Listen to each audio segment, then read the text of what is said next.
great to have Trevor May on the program. It has been a while. How are you? Good, are you? Well, I was talking about on your way up here, we knew you were coming up, and of course we'll talk about you. But I know you like to talk about your teammates. Just talk about what we have seen as Scott Emerson and the pitching staff as a whole. The numbers, the hard work, and how the staff has gotten better. I know as a veteran guy, you're proud of a lot of these young guys. Yeah, absolutely. It's been a lot of fun to watch guys come into their own a little bit.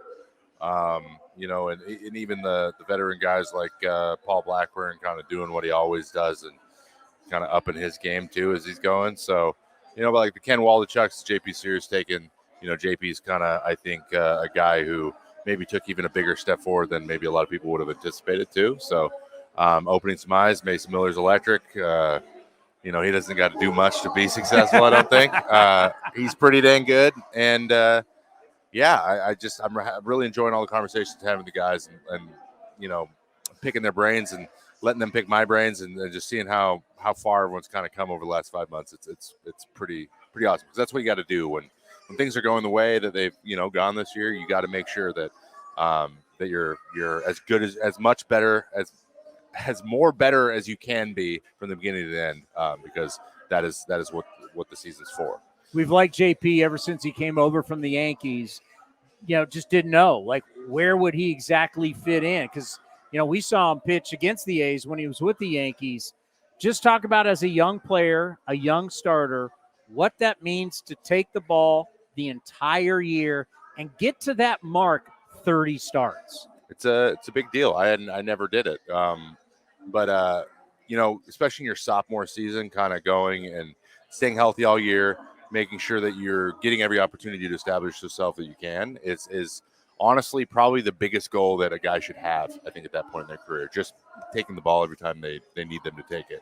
And he's done that, I think, and then he's gone above and beyond. And building consistency with the amount of experience he's had, it's impressive to do it this quickly.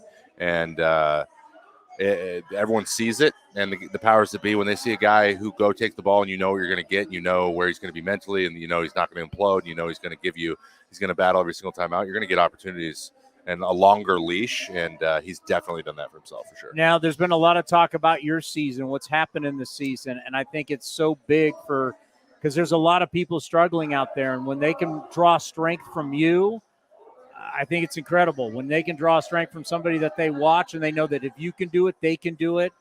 I wanted to ask you, we've been waiting to have you on again. What do you think you've learned the most about yourself this season? I think I have a better idea of when I'm feeling something, what it means, if that makes sense. It's been, I've realized that like the ups and downs of a baseball season, you hear that all the time. And the context for that is just different for everybody. And for me, I was just living and dying with performance. I was living and dying. I felt like the world was ending when things were going well. And I felt like I'd staved off the world ending when things were going good. So that's not good. Yeah, there was a while there where it was like, great job. Now just got to do it again tomorrow. And it was just that every time. I was never enjoying it. And that needed to be addressed. It's just you got to enjoy what you're doing, especially when it's something you've done for 30 years. It doesn't feel good to have that associated with like going to the field. And something just clicked one day where I told myself, just all you can do is the only thing that's supposed to happen is what happened. And wherever you are right now is where you're supposed to be right now. And I look in the mirror before I go out and pitch, and I do this every single day at some point when I go to the bathroom because as the game gets going, we tend to be like, oh, I got to go to bed all the time because we're nervous. And I just look in the mirror and say, just do your best today, man. Like, well, you look like you've brought joy back into your life. And I'm enjoying it. I used to get these anxious feelings or you get these feelings where you like of thinking of failure and you want to like get rid of them.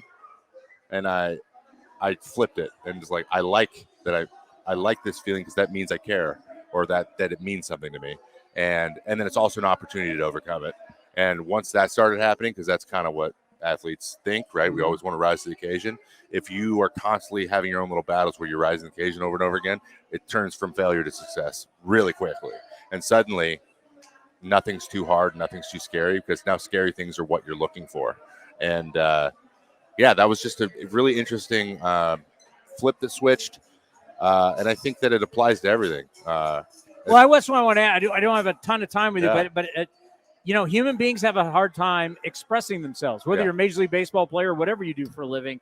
And so we have a hard time reaching out and telling people we're hurting. How many people have now come to you that maybe you didn't expect, that they now feel like I can use you as a resource? What has that been like where people know you've been through it? You're going through it. You're always going to go through it. So what has that been like? I'm sure there's a lot of people that have come to you and said, thank you, or I need help, or just tell us how that has gone for you.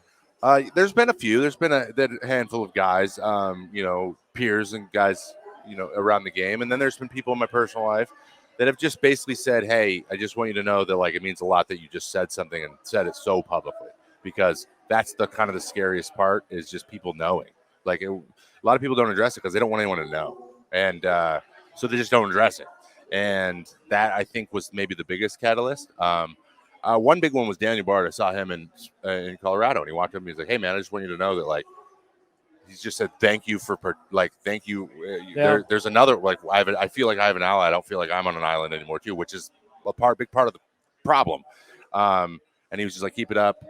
And I made a joke about, I'm like, because he's having success, but he was walking guys at the beginning of the year, and so we both had really high walk totals. I'm like, hey, we're doing it, and we're still letting guys on base, and we're getting out of it. So he's like, I'm like, we're both doing it. It's great to see that too. And he's like, yeah, man, we're similar in a lot of ways. Isn't it amazing the joy that comes back into your life, and then how well you're playing? Because your second half, or really ever since you've come back, you've been brilliant. Thank you, appreciate it. That's got to be something really.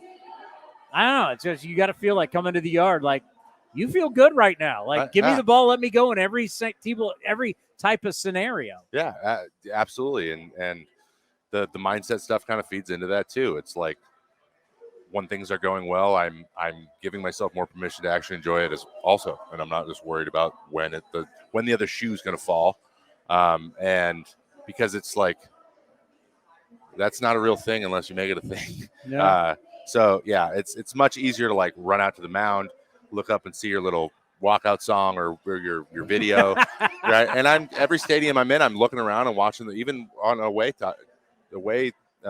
games. I'm like really looking around and seeing, how bad do these fans want me to fail, or how bad do these fans want me to get the job done? And then I adjust according to that. And I just, like, want to be in it. I want to, like, really feel all that pressure, all that, whatever that is, whatever that noise is. I want to feel it because, once you're done, I've heard this from every person that's ever retired. And they're like, you just remember, there's moments day to day where you're like, man, I wish they were cheering for me again. Well, we appreciate you stopping by. I know they want to end this, but stay hot. I will.